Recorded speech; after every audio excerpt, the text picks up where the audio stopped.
Halo, apa kabar Anda semua? Mudah-mudahan tetap sehat. Tidak lupa 3M. Ini penting dalam situasi sekarang, angka COVID meskipun sekarang disebut menurun, tapi ternyata bukan secara realnya nggak menurun. Menurunnya karena tesnya itu yang yang menurun. Jadi kalau yang dites menurun, ya jumlah yang terpapar juga menurun kan gitu ya, Bung Rocky ya. Ya, jadi seluruh problem kita sebetulnya soal kejernihan membaca angka itu. Angka Ya. inflasi, angka NPL, angka COVID, segala macam. Dan itu yang membuat publik selalu khawatir dengan keterangan pemerintah tentang angka itu. Angka UMKM kemarin tiba-tiba ada yang ngomel padahal angkanya nggak jelas, nggak pernah ada riset. Angka rawan miskin di Depsos yang juga kacau angkanya sehingga bantuan itu nyasar kemana-mana. Jadi ini satu proyek lain yang mesti diperhatikan justru oleh publik karena pemerintah dalam keadaan terdesak bisa angka-angka itu sebetulnya angka-angka politis bukan angka-angka yang real menunjukkan keadaan ekonomi atau politik kita sesungguhnya itu. Ersu. Itu kan kita kalau di kampus-kampus itu dikenal dengan how to lie with statistik gitu ya. Bagaimana berbohong Statistik. berbohong dengan data statistik gitu ya. Iya, itu orang bisa berbohong dengan data statistik karena itu diperlukan untuk menjaga opini publik dalam keadaan yang turbulen. Tetapi kalau bohongnya itu justru jadi statistis, jadi bukan berbohong dengan statistik, jadi bohongnya itu bisa dibaca secara statistik.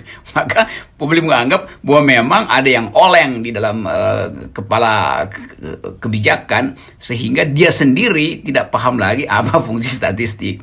Jadi itu bahayanya tuh. Yuk kita marketing selalu pakai cara itu, bahkan bank bisa pakai cara itu untuk sekedar kasih sensasi overnight. Tapi sebetulnya itu adalah teknik untuk mengamankan keadaan sebenarnya. Yang berbahaya kalau orang akhirnya baca bahwa pemerintah sebetulnya kebijakannya itu bersifat statistikal. Artinya trial and error. Itu bahayanya. Ya, oke. Nah, ini menarik nih berkaitan dengan data-data statistik dan angka juga perekonomian kita. Saya baru saja membaca itu BI itu sudah mengeluarkan kebijakan per 1 Maret.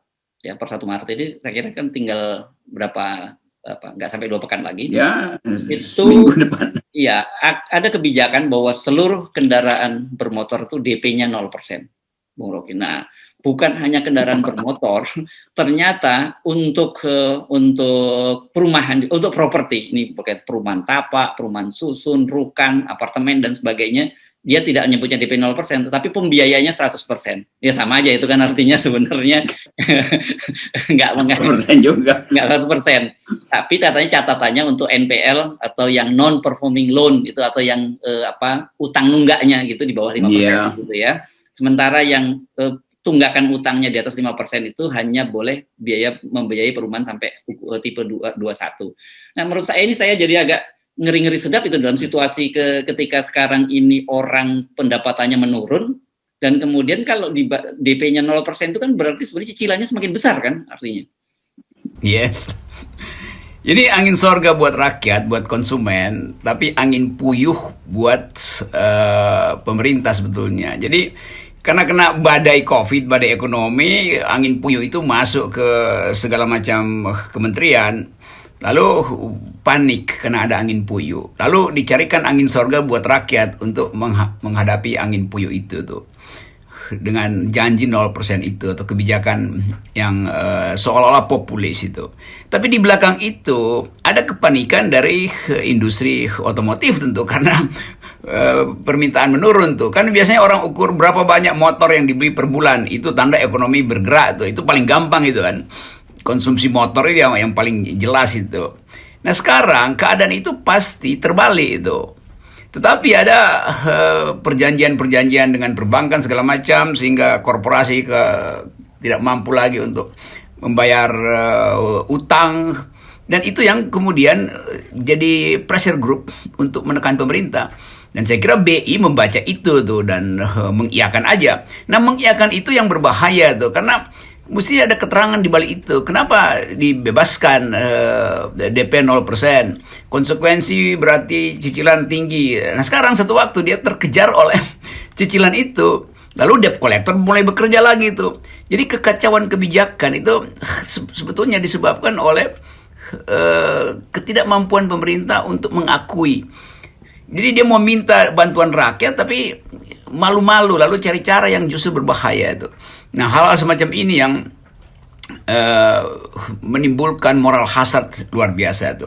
Soal jumlah apartemen yang berlebih lalu dilelang segala macam, padahal itu adalah bubble, seolah-olah angkanya itu real, padahal itu angka yang dibuat-buat. Itu juga berlaku untuk otomotif, industri, properti segala macam.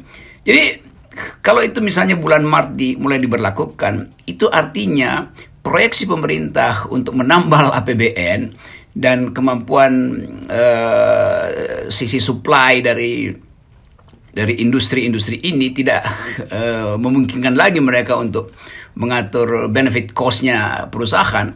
Itu akan menyebabkan sinyal bahwa ekonomi memang buruk sekali itu. Jadi kita mesti ingatkan pada rakyat, hati-hati dengan proposal pemerintah DP 0% dan seterusnya itu. Jadi saya kira kita belum bisa menduga apa ini maksud bahaya, apa maksud jebakan sebetulnya tuh. Tapi kita belajar dari sejarah kebangkrutan ekonomi, yaitu proyek-proyek yang bersifat seolah-olah populis, padahal sebetulnya itu adalah bubble. Artinya gelembung yang dengan mudah pecah gitu. Nah itu yang akan diuji dalam minggu-minggu ini, berhadapan dengan semangat oposisi yang akan naik tinggi karena presiden justru meminta agar supaya oposisi bersuara lebih keras. Jadi bagian dari problem satu minggu ini itu akan jadi problem baru bagi rakyat kita. Ya, ini kan kita perlu mengingatkan bahwa pernah terjadi tragedi itu, krisis di Amerika yang Supreme Mortgage itu berkaitan, itu kan juga berkaitan kredit perumahan ya. Karena itu sekali lagi kita mengingatkan, yes, bahwa kelihatannya itu obral gitu ya, dengan DP 0%. Dan orang tiba-tiba bersemangat, ya yang penting ambil dulu bahwa gua nggak bisa bayar, berikutnya lain urusannya kan gitu. Karena jelas clear bahwa dengan Anda tidak membayar DP itu berarti cicilan Anda akan jauh lebih besar kan gitu. Dan ini penting kita ingatkan, ini serius bukan hanya bagi para konsumen, rakyat yang mau tiba-tiba bersemangat memborong, tetapi juga bagi bank-bank perbankan, dan itu menimbulkan bisa krisis yang lebih serius. Ya itu yang harus kita pelajari. Amerika tuh bangkrut itu, jatuh itu karena tadi permainan harga yang digelembungkan, lalu tiba-tiba di belakang layar ada tukar tambah antara properti dengan para penjamin, lalu muncul apa yang disebut ekonomi derivatif. Tetapi sebetulnya seluruh isi dari problem subprime mortgage itu yang disebut kasino ekonomi. Jadi kayak orang main judi aja tuh. Oke, gue beli nih kira-kira, padahal harganya sebetulnya nggak segitu tuh. Tapi kemudian karena ada ya keinginan konsumsi untuk memperoleh sesuatu yang mewah, sesuatu yang potensial sebagai investasi dalam bentuk barang itu, lalu rame-rame nyerbu apartemen yang memang sebetulnya udah nggak ada harganya tuh, dengan iming-iming DP 0%, beli mobil, dengan akibat bisa orang jual tanah, jual mungkin petani nanti dia jual sawahnya aja lagi untuk industri yang mau dipakai jalan tol atau pabrik macam-macam di situ, karena dia lebih memilih beli mobil dan punya apartemen di kota. Tapi kemudian dia terjerat hutang itu saya kira itu pelajaran yang mesti kita hati-hati menerangkan pada rakyat.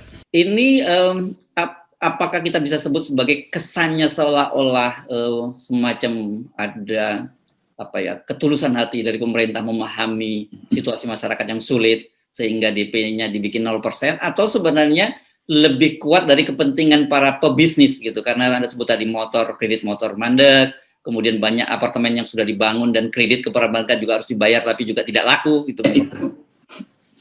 Ya itu jadi ini bukan kebijakan ketulusan, tapi di belakang itu adalah analisis political economy itu. Kartel-kartel properti tentu mulai cari cara agar supaya dia nggak terjerat hutang tuh. Demikian juga asosiasi-asosiasi otomotif. Jadi kita nggak mungkin membaca ini sebagai ketulusan. Kalau dia ketulusan, dari awal mestinya ada sinyal dari pemerintah bahwa ada kesulitan ekonomi, karena itu pemerintah akan lakukan ini dan akibatnya sangat mungkin nanti ada problem lag di dalam term-term pembayaran. Kan pemerintah mesti siapkan itu pada publik. Bukan tiba-tiba ini nanti ada perayaan, kita akan pasang kembang api. Padahal sebetulnya publik diundang untuk ikut dalam pesta kembang api di tengah badai petir. Jadi dia pikir kembang api, ternyata petir tuh yang nyampe. Itu yang sebetulnya harus kita perhatikan. Dan saya tidak merasa bahwa ini adalah ketulusan.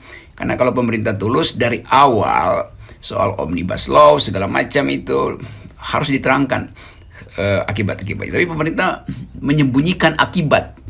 Karena itu orang sekarang menduga-duga jangan-jangan akibatnya disembunyikan loh. Kok too good to be true itu kalau kata judul lagu tuh. Kok DP 0 baik banget. Ya, orang curiga terhadap kebaikan justru. Karena dalam keadaan pemerintah seringkali menjebak dengan kebijakan. Itu soalnya. Apalagi kaum buruh udah tahu betul ini jebakan lagi nih segala macam itu. Karena berkali-kali pemerintah lakukan hal itu. Jadi treatment pemerintah terhadap rakyat sering tidak tulus. Nah, itu yang mengakibatkan kita sebagai pengamat harus memberi alarm agar supaya publik hati-hati. Itu bagian dari upaya kita untuk merawat negeri ini supaya tidak jatuh berantakan harnya karena kebijakan yang tiba-tiba terasa seolah-olah pro rakyat. Jadi kalau kita buka-buka lagi, memang banyak sekali fakta-fakta yang menunjukkan adanya lobby kepentingan pebisnis dan kemudian moral hazard gitu dalam berbagai kebijakan pemerintah. Saya tadi buka file lama nih karena berkaitan dengan DP 0% tadi. Ternyata pada bulan September tahun 2020, Menteri Perindustrian itu sudah pernah mengajukan kepada Menteri Keuangan dan Departemen Dalam Negeri agar dihapuskan pajak biaya masuk dari mobil. Nah, ini kan padahal ini kan biaya masuk ini komponennya itu besar sekali. Itu justru pemasukan untuk pemerintah pusat dan juga untuk pemerintah daerah kan gitu. Itu besar. Dan kalau dihapuskan, itu yang terjadi adalah satu, pemerintah buntung karena potensi pendapatannya jadi hilang sangat besar, tetapi yang pesta pora itu industri, terutama asosiasi otomotif. Yeah. Jadi kita mungkin menganggap selalu bahwa konfliknya pasti ada di dalam kabinet sendiri, yaitu antara kepentingan untuk nambal shortfall pajak yang nggak masuk dengan tekanan para pebisnis yang tentu nggak peduli dengan keadaan perbankan karena keadaan ekonomi, karena dia hanya berpikir bahwa bisnisnya itu mesti jalan terus. Dan mungkin juga perjanjian dengan pemasok internasional, global chain otomotif menghendaki itu tuh. Jadi rakyat selalu tidak punya kemampuan untuk memperhatikan yang mana sebetulnya yang disebut sebagai kebijakan publik, yang mana yang ternyata adalah kepentingan dari korporasi-korporasi, asosiasi besar yang sifatnya monopolistis tuh. Jadi soal itu yang jadi bahan perdebatan terus. Lain kalau kita ada di negara yang terbuka informasi, kemampuan berargumentasi oleh oposisi diandalkan, maka masalah ini dibuka ke publik dan publik nonton debatnya dulu baru mulai meneliti proposal DP 0 segala macam dan pajak yang diturunkan segala macam itu tuh. Nah, ini nggak ada kan, jadi tiba-tiba ada masuk ke dunia publik usulan-usulan yang seolah-olah sinterklas gitu. Ini justru orang curiga itu karena sebelumnya tidak ada perdebatan tentang soal itu. Kita nggak tahu apakah BI itu berkonsultasi dengan bagian pemerintah yang ngurus fiskal, atau yang fiskal sebetulnya udah kasih nota keberatan, tapi bidang moneter menganggap ini kita mesti penuhi ini karena kebutuhan mendesak dari pebisnis properti dan otomotif. Itu kan nggak ada kita dengar kan, apalagi DPR nggak kasih semacam argumen alternatif terhadap proposal ini, karena ini menyangkut tabungan rakyat yang tinggal sedikit yang mau dikuras juga oleh pemerintah tuh, itu soalnya. Ya, ini menarik ini ketika bicara soal tabungan dikuras itu. Ini kalau ini bukan hoax nih, clear kan pada waktu itu selain wakaf uang, kan kita tahu juga Menko Erlangga meminta agar para pemilik tabungan yang di atas 100 juta itu untuk spending, untuk besar-besaran gitu. Jadi sebenarnya saya ingat. ya kan, kalau kita lihat rangkaian semua peristiwa ini sebenarnya satu kata itu sebenarnya. Itu kas tuh pemerintah itu udah kosong gitu dan sekarang diobral. Yang karena tidak punya lagi barang yang diobral, ya obral kebijakan gitu. Ya itu sebetulnya yang terjadi. Jadi kita nggak pernah tahu tuh di belakang layar apa sebetulnya masalahnya tuh. Jangan-jangan ini industri properti, industri otomotif udah ketemu Menteri Keuangan lalu nyetor duluan pajak yang seharusnya nanti tahun depan, tapi udah kita nyetor sekarang ya karena pemerintah butuh. Tapi perjanjiannya seperti tadi itu DP 0 diturunin pajak segala macam. Jadi kelihatannya ini permainan yang disembunyikan. Nah karena itu hal-hal beginian biasa disebut dalam ilmu ekonomi jalanan disebut kasino kapitalisme itu. Jadi seolah-olah kita nggak ngerti itu bandarnya di mana, tapi kita percaya bahwa uang berputar di situ dan bandar pasti selalu untung. Lalu ada orang yang kalah di dalam kasino kapitalisme, disediakan tempat untuk bunuh diri itu. Biasanya begitu kan? Di kasino kan selalu di Makau tuh ada tempat bunuh diri. Kalau udah kalah, ya udah mau bunuh diri silahkan tuh terjun tuh.